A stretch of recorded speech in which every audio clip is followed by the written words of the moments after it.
I don't know if it is a true Chinese saying. We have one Chinese person from Hong Kong, but she is not here. So you all know. Hey, okay. So you approve, please, if I'm right or wrong, about the saying that even a 1,000-mile way starts with one small step. Is it a Chinese saying? It's known in Israel as a Chinese saying. It's not really. Okay. But it's true. Okay.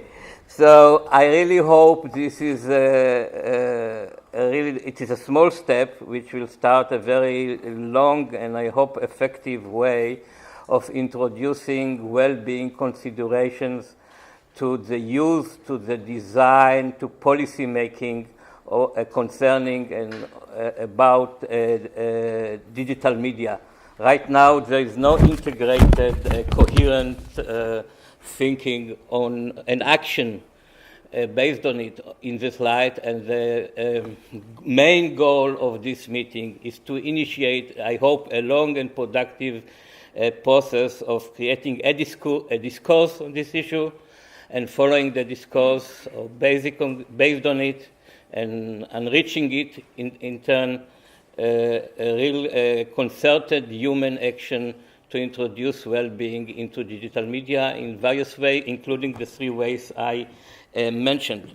So we have the greeting section to start with, but before I invite some of the people to greet this audience, I would like to start with my own gratitude and thanks to several people that make this first step possible.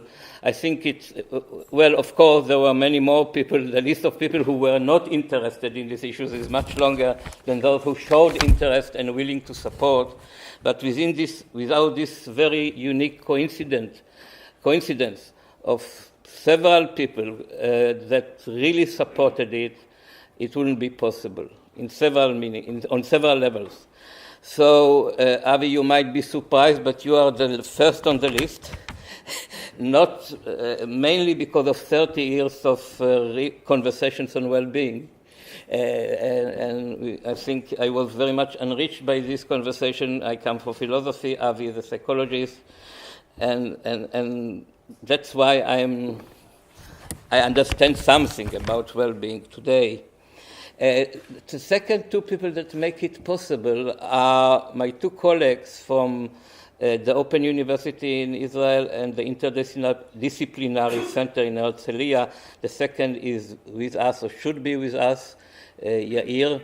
He is with us, and 3 or 4 years ago, they were the other senior members in the Israeli IFAP committee.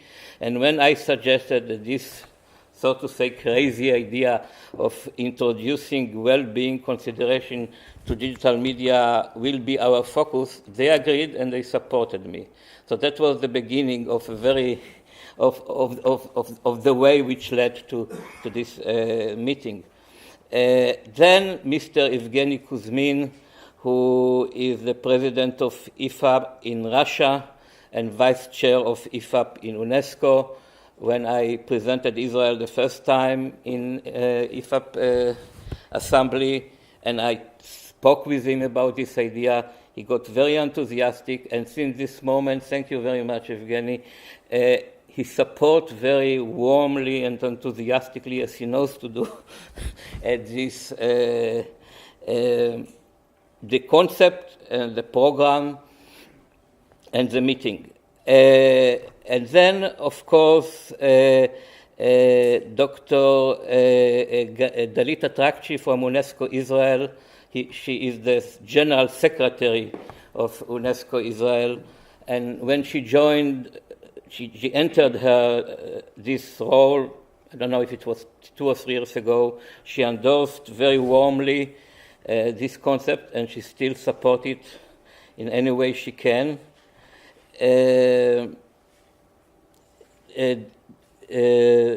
Mr. Alon Roth-Nir, he is not with us today.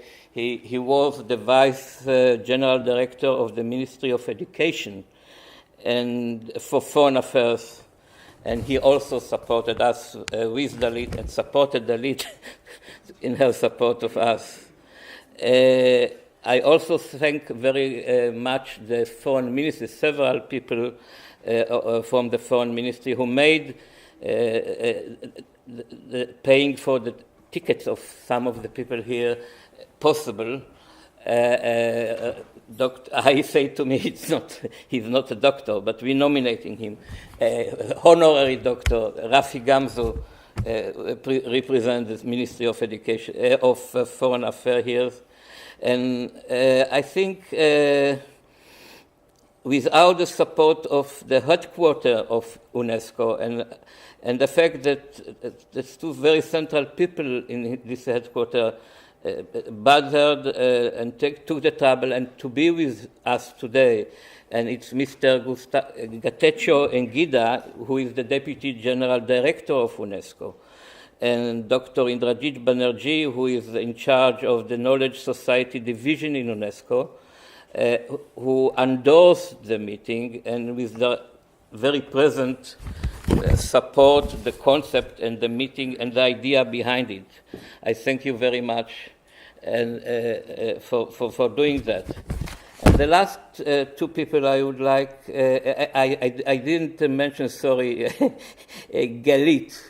Dalit is our special weapon, or she made it possible in fighting against, she organized a conference actually, and managed to fight all possible administration and bureaucracies on the way.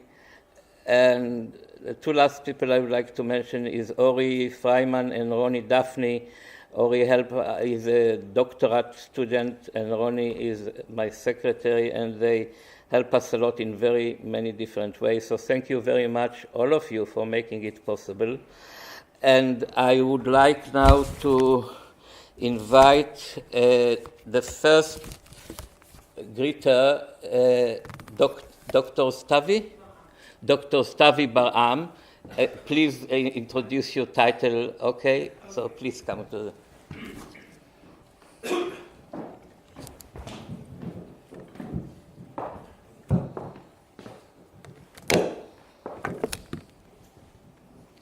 Hello and welcome to Ben-Gurion University. I'm Dr. Stavi Bar-Am, the Director of the Office of International Academic Affairs. And I'm here to welcome you on behalf of the university. We are very proud of this conference and this gathering of dignitaries from all over the world, basically. We are the fastest growing university in Israel. So as a comprehensive university, we are very proud also of our internationalization mission statement, which is to enhance our global standing. And by you being here, this is an example of the things we want to, opportunities that we want to make more of to advance our relationships with organizations, with universities all over the world, which will profit, I think, all sides that are concerned. So I apologize, I'll be popping in and out of the sessions in the next 2 days, but I welcome you to enjoy. I hope you'll also have a chance to look around a bit, walk through your breaks and enjoy our beautiful campus. And thank you very much to the Department of Education who made this possible. Thank you. Thank you.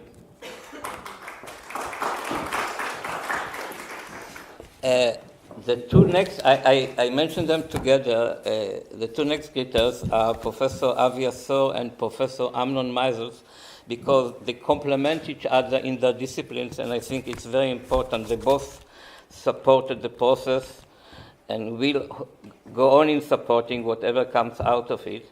Avi is the head of the Educational and School Psychology program in the university, and Amnon was the head of the computer science department and lead several pioneering projects in it.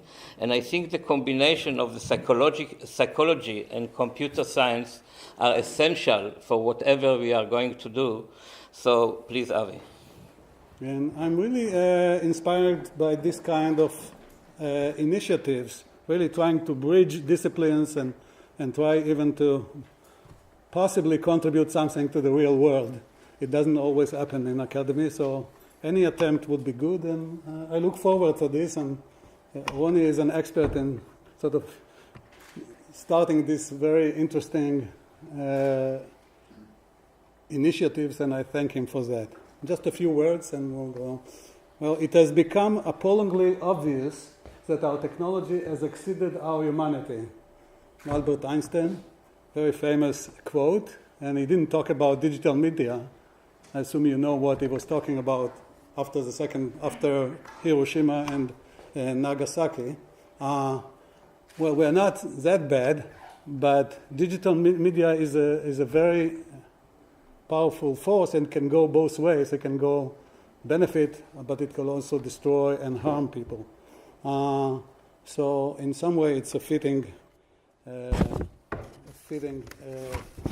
quote. Hopefully, this conference may help us to start closing the gap between our technology and our humanity. Perhaps it will even make some initial steps toward harnessing technology, and in particular digital media, to benefit humans' well-being. The fact that people sitting here come from technology, computer science, and various disciplines in the social sciences and the humanities is a fitting and encouraging beginning of such an attempt to bridge technology and humanism. And it is only fitting that this conference is held in BGU, a place that from the beginning has tried to cultivate scientific, humanistic, and applied spirits all together. And just on a lighter note,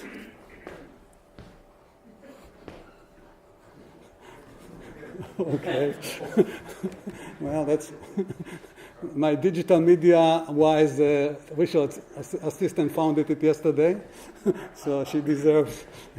I don't think we know, although we know about Facebook and we use Google and all that stuff, I think we know less than this priest about what we are interested in. So I hope this conference will sort of help us to know a bit more, at least as much as this pastor thinks he knows. So thank you very much, and again, thank for everybody for coming here. Thank you. Yeah, thank you. Okay, good morning. Each one thanks the one before, so I'm thanking Avi for introducing me to Ronnie, who explained to me what well-being is. How would I know? And I still don't. And also, my apologies for the trivial mistake. I didn't think the connection between well-being is with digital media in all generality. I thought it's with technology or with computers or computer science, whichever way you want to do it. So, being a true computer scientist, I decided to just give a small example and say what I feel about it. How do I feel about well-being? So let's look at something that all of you know, probably more than I do, because you're computer users. I'm not such a great user. So if you want to send mail with Outlook, this is my example, then I would note that it's a standard tool. Outlook didn't invent whatever it does. And what you do is you fill up addresses, you write down text, addresses, etc., and you can add files. For example, you can add a picture. You can attach a picture to your mail. Now, if you switch to an iPad, which I did in my kitchen, my wife uses an iPad, which is an Apple tool, and then you open the mail tool and you fill up the addresses, text, etc., and then you want to attach a picture, there's no way you can do it. It's not in the menu. No way to attach a picture, which for me was frustration. Okay? Not too big, but still that. Okay, and actually, if you want to send a picture with an iPad, you can. All you have to do is select a picture, or maybe several pictures, and select to send them by mail, and they go. And you can add text, etc. So, of course, there's a way to do it, and that's the way to do it. Something that I had to learn, again, in the kitchen. And when I want to look a little bit deeper into this example, I can give two levels of explanations. One, which are all, by the way, mine. I'm sure some people here know more about this than I do. I'm not a great user. But the two explanations that I can give are that if I think of Apple, I think of focusing on the object. So it's the picture you want to send, and then you can add some text, etc., and you send it. If I think of the standard view, which is expressed by Outlook, but Outlook is not the first to do it, then you focus on the procedure. The procedure is you send something from A to B, and then you can attach different things to it, whatever you want.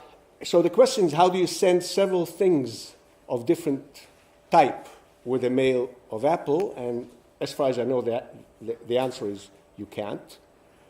And a bit deeper explanation that I think about, and again, it's all my thoughts writing these slides, is that the operations in red are very, very stable. We all know that.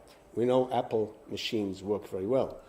And the idea is that the object actually includes its operations. And so you can't choose which operation to do unless you're inside that parcel. And so it's very, very stable. On the other hand, the less tightly safe operations are enabled by open-ended kinds of philosophies or machines and so on. Sometimes you fall on your nose and you bleed because, it doesn't work. So how does this connect to well-being? Well, the most superficial way to connect it is that being in computer science, I know the world is divided between these two communities. There are the Apple users who are very happy and would never use something else, and there are the standard users, so I call them, which are basically most computer scientists, and they never use Apple machines. They cry when they have to help their wives do something with their iPads or something else, because it's a different way of thinking, and it works fantastic. Okay? So, and the question is, can you accommodate both? Which brings me to my point.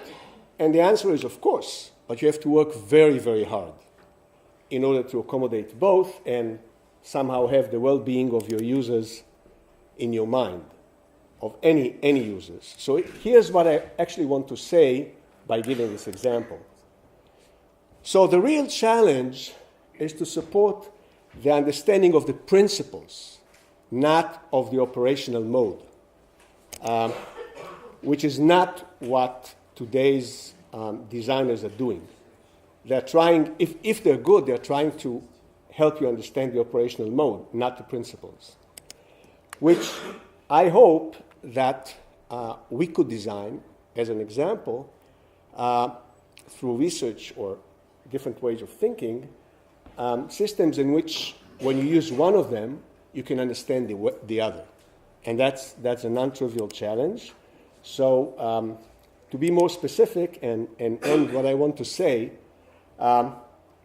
you want the user to feel free to explore the other approach that she doesn't know, because she's very sure that nothing bad would happen. And this is what usually supports Apple users. You use an iPhone, it's there. It doesn't give you no trouble, as long as you know what to do.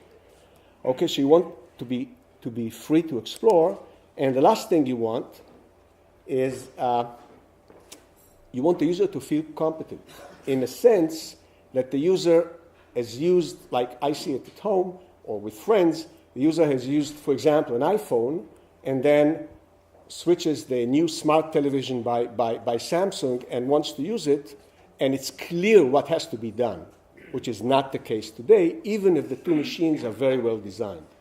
They somehow don't support one the other way of thinking. Okay? So this is all I wanted to say. Thanks. Thank you very much.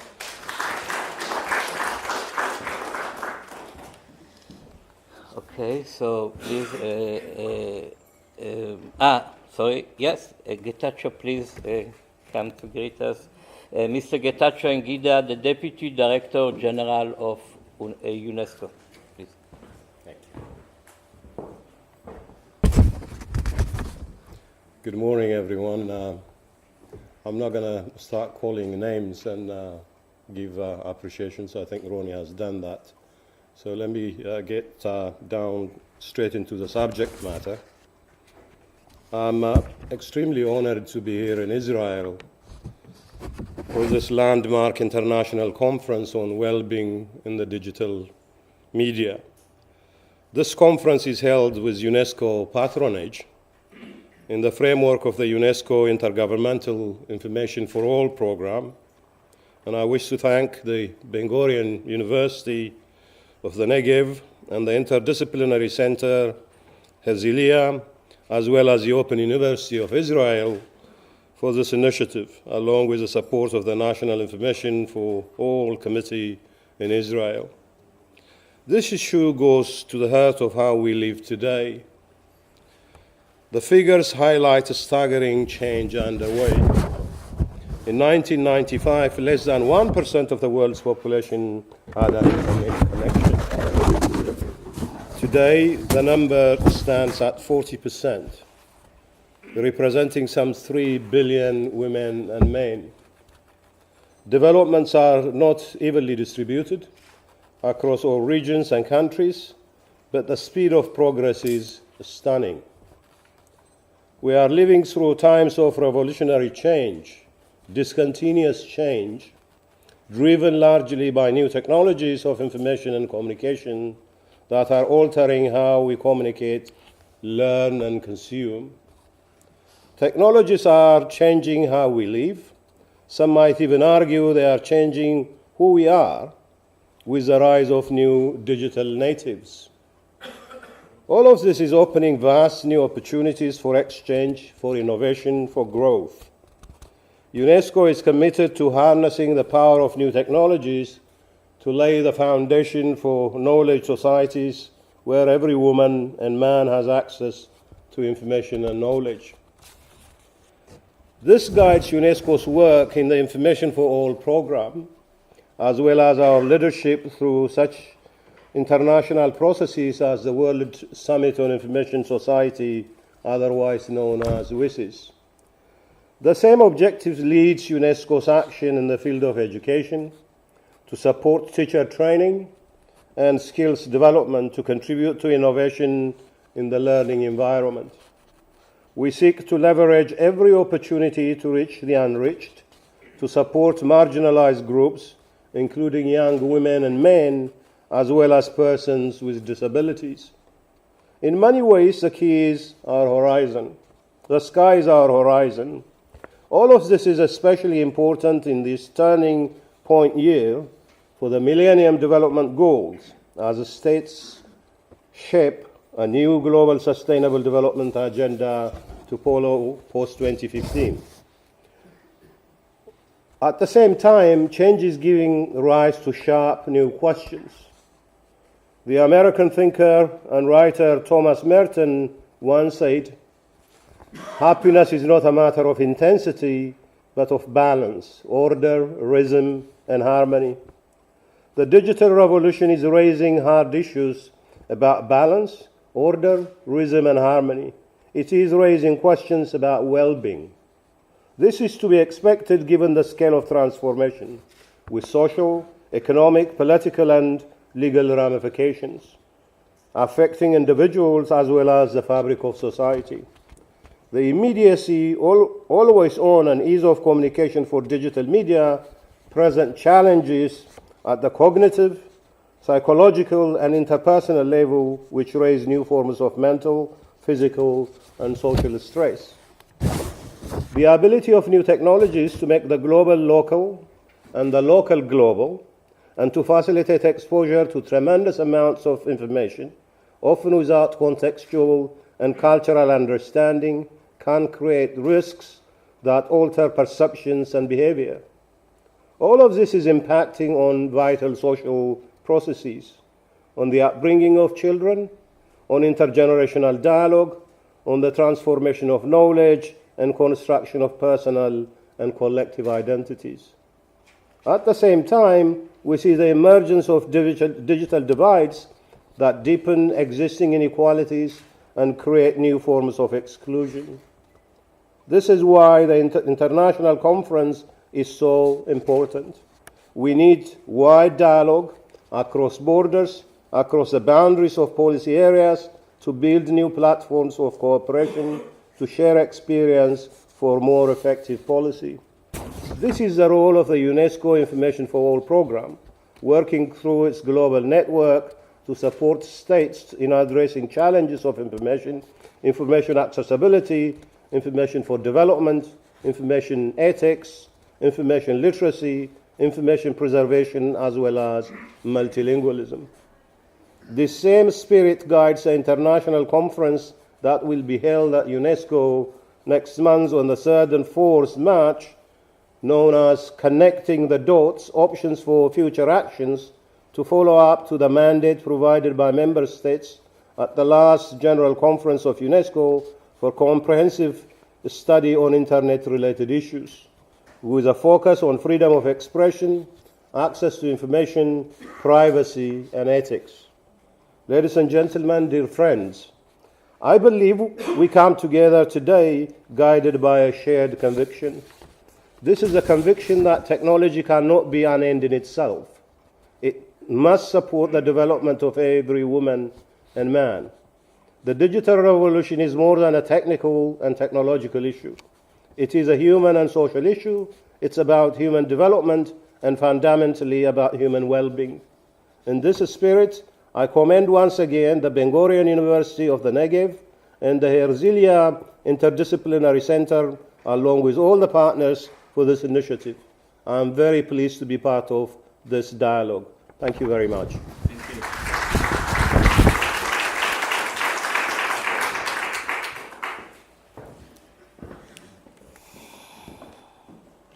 Okay, Mr. Evgeny Kuzmin, the president of IFA Russia and the vice chair of UNESCO IFAP, Information for All program. Dear colleagues, dear friends, I'm pleased to be here with you. I'm pleased to be here in Israel, in Beersheba, at Ben-Gurion University. I'm very proud that the idea of holding this conference was originated and born by Ronnie, my friend Ronnie, during my chairmanship in Information for All program. Now, me and Ronnie, we are both vice presidents of this Intergovernmental Council. And I would like to remind to some of you who participated in previous IFAP big international conferences, and to let know to other people who did not participate that IFAP had Information for All program has 6 priorities. Actually, they were all mentioned in the previous speech by Mr. Getachew and Engida. I feel privileged that Mr. Engida and Mr. Banerjee are with us today. It's a big achievement of the organizers of the conference. Our conferences, previous conferences, was devoted to important topics such as preservation of digital information, as it is very vital now because humanity, mankind learned how to preserve information for thousands of years. And now with the challenges of digital information appeared, very often we are frustrated and fail, and we're losing large amounts of digital information, and we didn't know what we have lost. We hold a conference on media and information literacy. This is crucial for achieving well-being and prosperity. Also, we hold a conference on multilingualism. Now languages, with the new developments of technologies, especially minor languages, are further being marginalized and disappearing. But technology, we believe that can support survival of the languages. And last but not least, we hold a big conference on social transformations in information society. That is we tried to study influence on our usage of internet on social process. The end target of our work is to help governments to develop efficient policy towards achieving the noble goals, how to make people to live better. And the target of this conference is the same, well-being. Although the concept is not clear to everybody, and I hope we will be elaborating our understanding in the best possible way in many details. Still, it is very important, and this conference is in the row of previous conferences, and it should contribute to better understanding of what we are doing and what we can expect in future and what we can achieve in the best possible way. I especially thankful to all those people who organized this event. This was very, very difficult. Everybody who organized big international conferences knows this.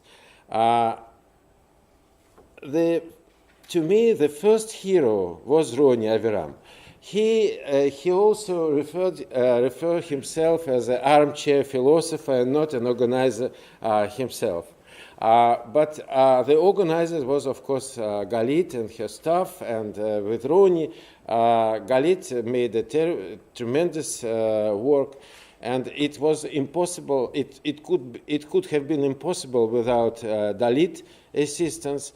And in the end, we should thank the State of Israel and the Minister of Foreign Affairs, the National Commission for UNESCO of Israel, and Ben-Gurion University, and colleagues from here and from there.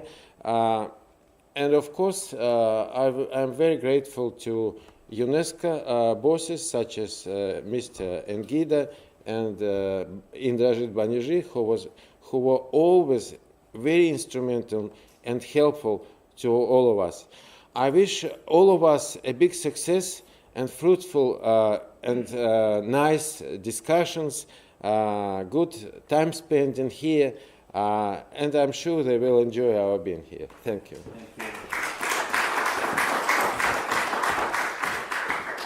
Okay, Dalit, you turn. Dr. Dalit Atrakchi, the Secretary General of the Israeli National Commission for UNESCO.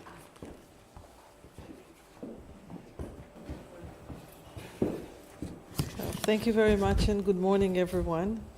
First of all, I want to welcome you to Israel and to this very unique event and conference.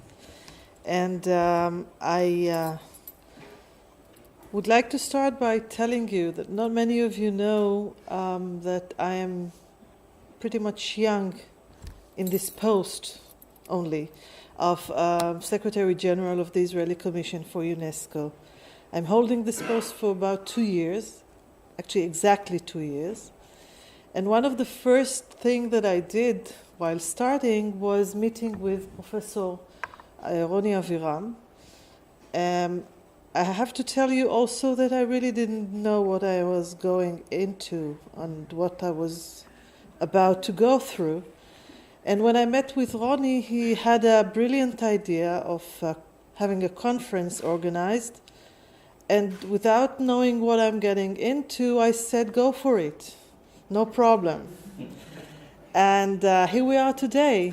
I mean, it was a long way of organizing, thinking first and then organizing. But it was, I believe, well done. And I really hope that we will all enjoy it very much. I'm pretty sure we will. I will not be very long. I just want to thank the organizers. First, Dalit, of course, which was the real power behind this conference. Roni and Professor Yair Amichai Hamburger and another colleague who is not present from the Open University of Israel, Yoram Eshet, who organized it and thought was the think tank behind this conference. And of course, I would like to thank the UNESCO headquarters, Mr. Engida and Mr. Banerjee, and the IFAP support by Mr. Kuzmin. And I would, of course, would like very much to thank my colleagues from the Foreign Ministry, and Rafi Gamzou is representing the Foreign Ministry. A lot of people at this ministry were involved in organizing this conference, and I truly hope it will be a great pleasure for all of us. I am working at this capacity within the Ministry of Education, and the Israeli Ministry of Education is very much supporting the idea of creating eventually at the end of this conference the forum which will deal in the long run for the next years with the same issues that are concerned here at this conference. I truly hope that it will be a long-term forum which will be under the auspice of the headquarters of UNESCO and the Israeli Commission for UNESCO and all the other partners. I would like to thank you again for coming here today, and I wish you a great success and a great pleasure here in Israel. Thank you very much.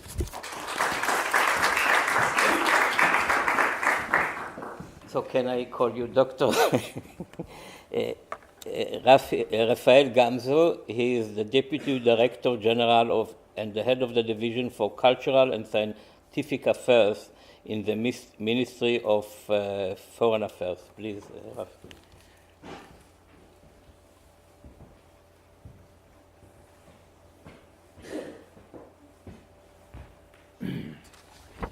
Thank you, Ronnie. Good morning and shalom. Not yet doctor. My mother would have been extremely happy, but just an ambassador. This morning when I got up very, very early in Tel Aviv in order to be in time here, Ronnie, stay here because as an Israeli diplomat, I feel uncomfortable when someone is behind me. But it's only me. Oh, yeah, when I got very early this morning in order to be here in time, my wife was a little bit scared. It was 5:30 in the morning, and usually I'm not a very prompt in my arrival to the ministry in Jerusalem. And she wouldn't let me go until I explained why I had to get up so early. And then I said, well, I have to open, my department is one of the sponsors of a conference. Conference about what? And in Beersheba, I said. So I said it's about well-being in digital media. And she wouldn't let me go until I explained to her what was well-being in digital media. So the fact that I was on time is a miracle, and I think that with all due respect to the very highbrow professors that are here, I believe that none of you included miracles in the definition of well-being. So, being here at the Holy Land, I think that miracles should be included and taken into consideration. One of the first speeches will relate to it, I think. By Ofra, yeah. Good. See? Wonderful. I will stay because I promised my wife that I will get back tonight with a better response. Yeah. So you'll just be able to explain how complicated it is, I hope. Anyhow, Your Excellency Engida, I'm so happy to see you here again in Israel. You know how much you are always extremely welcome here. Dr. Banerjee, thank you for coming as well. My colleague, the Secretary General of Israeli Commission for UNESCO, Dr. Atrakchi, Dr. Dalit Werner, the engine behind this great balagan, and balagan is a basic word that you have to get with you when you leave Israel. It's the local chaos term for chaos. Actually, it's Russian. Give respect to Evgeny. We imported it from Russia. Balagan, really? Yeah. It's a kind of, popular theater. Good. Good. We're the same in Poland. I'm The sure. word or the Balagan? I'm sure. I'm sure. Well, but we bring it to an autistic level. But anyhow, and of course, my friend and Professor Roni Aviram, who had this extremely important idea. I welcome you all, and I'm happy. I think we have guests from 5 continents, or from all continents here with us today, and I really want to welcome you all. The fact that you all responded positively to the invitation underlines how relevant and universal is our desire to settle technology or technological progress with well-being, and therefore it makes me even happier that Israel was chosen to host our conference, and later on Thursday to launch the Forum of well-being in digital media. And I find it extremely appropriate that we took together the decision to open this global meeting at Ben-Gurion University. One of the obvious reasons is, of course, the affiliation of Professor Roni Aviram with the university.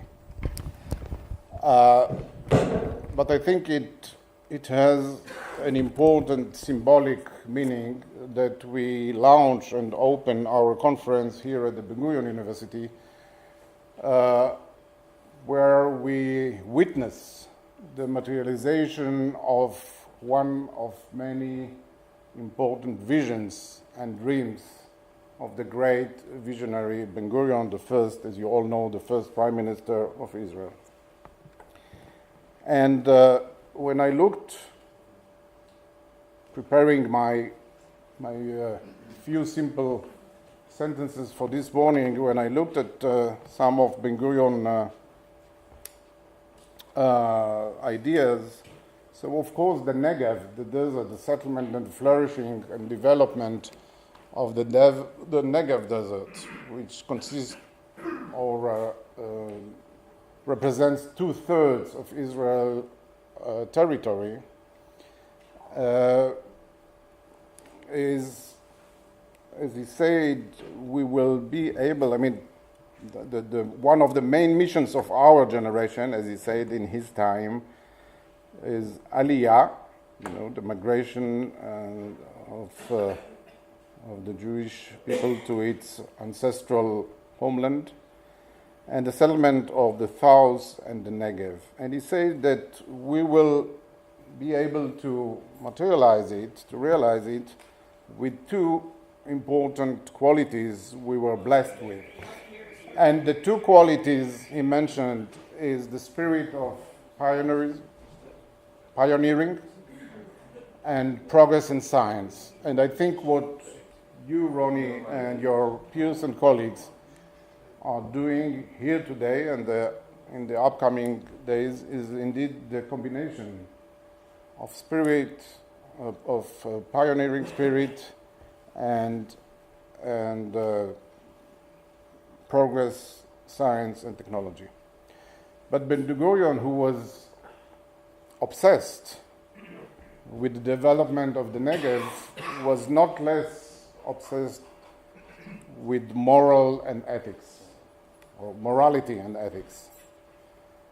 And he said and reiterated more than once that the state of Israel will be examined not only by the mighty of its army, and unfortunately from moment zero, we knew that without a mighty military force, we will not be able to survive in this neighborhood. Not only with its technology, but also with its moral image and human values. And therefore, I find it, as I said, extremely appropriate that we open this meeting here at the Ben-Gurion University, and we chose Israel, the ultimate startup nation, but also a nation that struggles on a daily basis with moral dilemmas, to be the hub of ideas of well-being in the very advanced digital era. And I thank you all for coming, and I thank you all for contributing ideas for universal and local well-being. Thank you very much. Thank you.